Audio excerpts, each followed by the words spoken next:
I wish I was Alex Chen. It's impossible not to instantly adore her. She's the protagonist of Life is Strange: True Colours. She's barely out of her teenage years, and she's already been through so much hardship in a short life. But she doesn't let that get her down. She's the most together, effortlessly cool young person you'll ever meet. She's funny, she's charming, she's talented. She's what most of us aspire to be. But she's not your typical young adult. Alex Chen hides a secret, a superpower or a curse, depending on what day it is. She's an empath. She can see an aura around people who are feeling strong emotions. And when she tunes into that aura, she can feel those emotions. Sometimes she can even take those feelings away if the situation calls for it. Look at our parents. But mostly, Alex uses her ability to simply better understand the people around her and help them in ways that most people can't. Though while Alex is the lead character of Life is Strange: True Colours, and while her ability is pertinent to the story, it's not the focus. Unlike the first Life is Strange, whose story couldn't possibly have existed without Max Caulfield's time manipulation powers, Alex's ability is more of a subplot. It's something that comes in handy, but the game's core narrative could successfully exist without it. You see, mere hours after moving to the picture-perfect town of Haven Springs to reunite with her brother, Gabe, after 8 years, a tragedy befalls Alex. Gabe dies in what is ruled to be an accident. Alex, you made it. But Alex knows there's more to it. Right? Cue a narrative spanning Life is Strange: True Colours' 5 episodes that see Alex and her new friends, the residents of Haven Springs, work to take down Typhon, the mining company that operates just outside of the town. Yeah.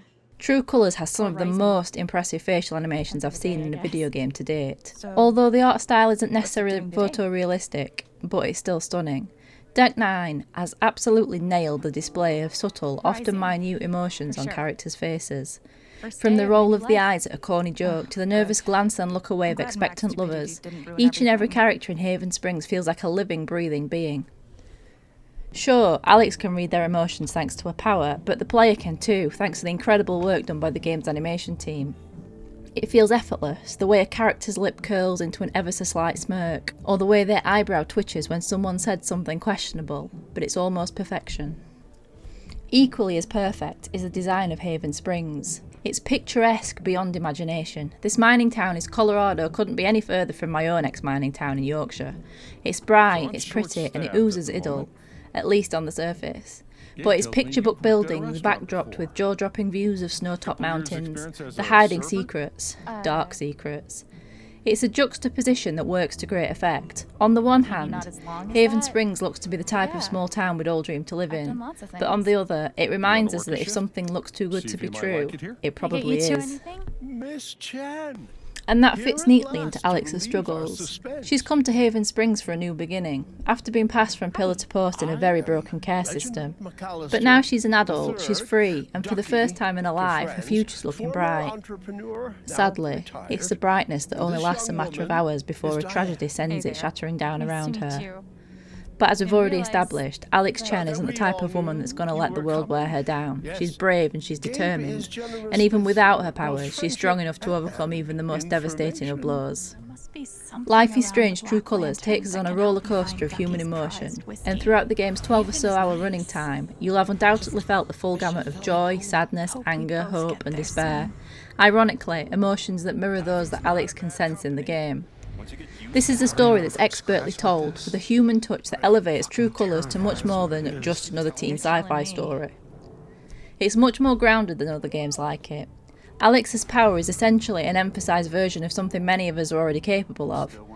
And its narrative, a gripping weave about a corrupt corporation, is something that can, and does, happen in the real world. It makes every beat of the story hit that much harder. While it deals with a particularly tough narrative, and also throws in some other hard-hitting subjects in there, such as a resident dealing with an Alzheimer's diagnosis, Life is Strange: True Colours still finds time for plenty of lighter moments. Much of Episode 3 is dedicated to a particularly engrossing LARP session, effectively turning the game into a full-on RPG for a time. It's brilliantly done, and it's a rare video game moment that truly makes you grin from ear to ear.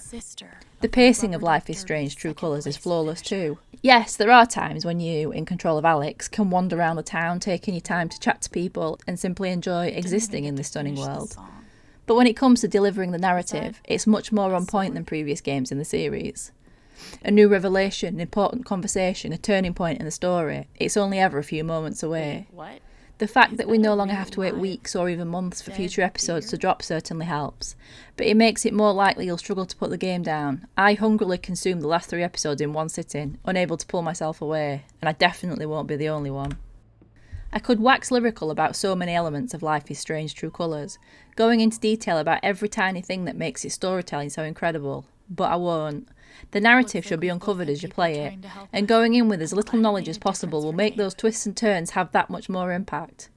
This is without a doubt the best game in the series yet. The characterisation, the world building, the visuals, the facial animations, practically everything here is flawless.